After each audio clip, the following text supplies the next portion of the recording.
Have you noticed that some marathons aren't just being run anymore? They're being broken? Why are there athletes who attack when everyone else is just trying to survive? Why are Valencia, Berlin, and London no longer won with patience, but with courage? There's a runner who doesn't wait for the final kilometer. He doesn't negotiate with pain. And when the moment comes when every cell in his body screams to slow down, he accelerates. The question isn't whether he's fast. The question is what he's doing differently. Why others collapse when he keeps going.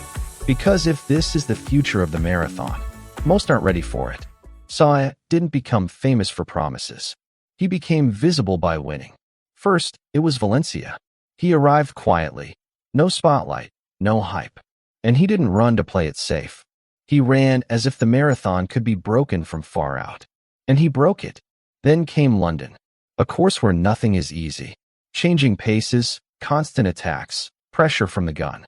Not a race to hide in. And Sawe didn't hide. He stayed in front when others started doubting their bodies. And then Berlin. Historic. Demanding. Heavy with expectation. Where running fast isn't enough. You have to hold on when the pace stops feeling comfortable. And again, Sawe responded when it mattered. Valencia, London, Berlin. You don't win these by accident. They're not the same circuit. They don't demand the same things. Winning one marathon can be a perfect day. Winning all three is a message. And the message is clear. This isn't about luck. It's about doing something different long before race day. And that's where things get interesting. For years, we've repeated the same idea. That great marathoners train easy. That they save energy. That the marathon is won through patience and control. That no longer fits what we're seeing. Many still believe that good training means piling up easy miles and pushing only on race day. But that logic belongs to a different marathon, to another era. Today, the ones who separate themselves don't wait for the finish line to find out if they're ready. They already know because they've trained for it. The biggest mistake runners make is thinking the body only learns to suffer in competition. It doesn't. The body learns when you expose it, again and again, to uncomfortable intensity, to situations where there's no room to relax. Here's the hard truth. Many runners train a lot, but almost never near the edge where it truly hurts. That's why at kilometer 30, when the legs get heavy and the mind starts bargaining, it's not talent that fails. It's adaptation. Sawe doesn't arrive strong by accident. He arrives strong because his body knows that place. He's been there too many times before. And that changes everything about how he runs the marathon. Here's where it all connects. Sawe's training isn't mysterious. It's uncomfortable. He runs a lot, yes, but what matters isn't how much he runs. It's how he runs it. A huge part of his training happens dangerously close to race pace. Not once a month, not on special days. Regularly. That means one thing. His body isn't surprised when the pace turns brutal. It already knows how to keep going when comfort disappears. Another key? Strong finishes. He doesn't end his sessions surviving. He ends them pushing. When his legs are tired, he accelerates. Not to show off, but to teach his body that this is the moment to respond. He doesn't plan sessions to start fresh. He plans them to finish tired and still keep going. And this isn't just muscle. It's mindset. Each workout builds a dangerous belief that when others start to doubt, he can still go faster. Sawe doesn't train to feel good. He trains so that the hardest moment in a race won't feel strange. That's why, at kilometer 30, he doesn't just hold pace. He changes the fate of the race. This is where marathons are really won. Not at the start. Not in those smooth, beautiful early kilometers. The marathon is decided when the body starts demanding payment. After kilometer 30, it's no longer about legs. It's about adaptation.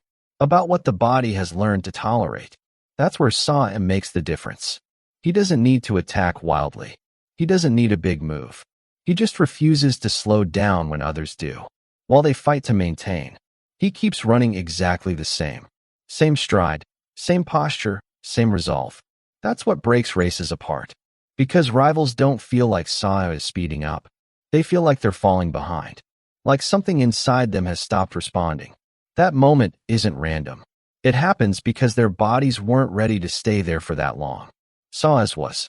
That's why, in the final kilometers, he doesn't look on the edge. He looks comfortable inside the chaos.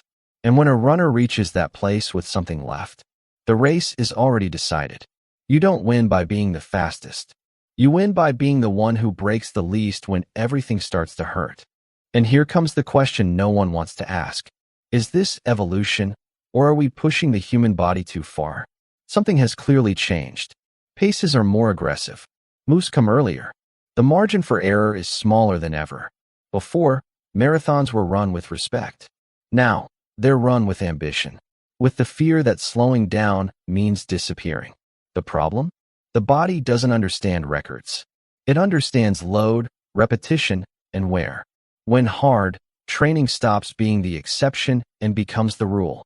The line between improving and breaking becomes razor thin. And not everyone crosses that line the same way. Some adapt. Others pay the price weeks or months later, quietly. So the question isn't whether this level is impressive. It is. The question is how many bodies can sustain it for years. Because what looks like a revolution today could become a reckoning tomorrow. Understanding that difference is crucial. To know what to copy and what not to. And here's where many go wrong. They see Sawe and think the solution is to train harder. More intense days. More rhythm. More suffering. But no, that's not the lesson. The problem isn't training hard. It's training like someone you're not. Sawe trains this way because his body allows it. Because he spent years building that base. Because his recovery, his environment, his genetics all work in his favor. An amateur doesn't have that margin. You have work, stress, limited rest, and yet you try to copy what the elite do. That's when the injuries come, the stagnation, the frustration. But here's the good news. You don't need to train like Sawe to improve drastically. You just need to understand why he trains that way. Because the body improves when you stress it intelligently. Progress doesn't come from doing everything at maximum. It comes from knowing when to push. The mistake isn't running fast. The mistake is running fast all the time. When you learn to balance effort, rest, and stress, the body responds without breaking. Sawe isn't a template to copy. He's a signal, a reason to rethink how you train. Sawe isn't an exception. He's a sign of where the marathon is heading. More aggressive, more demanding, with no place to hide. There's a new generation of runners who don't wait until the end, who train to hold high paces on tired legs, who understand that the marathon isn't won by patience anymore. It's won by those who dare earlier and last longer. That doesn't mean everyone can get there. It means the bar has been raised. The marathon ahead doesn't forgive mistakes. It doesn't allow improvisation. It doesn't hand out heroic finishes if you haven't done the work. Everything has changed. How it's trained, how it's raced, and what kind of athlete survives this new world. The message is clear. The future of the marathon won't be easier. It will be selective. And understanding that now will decide whether you adapt or fall behind. We're witnessing something with no way back. The marathon has changed, and it's still changing. Runners like Sawe aren't breaking records by chance.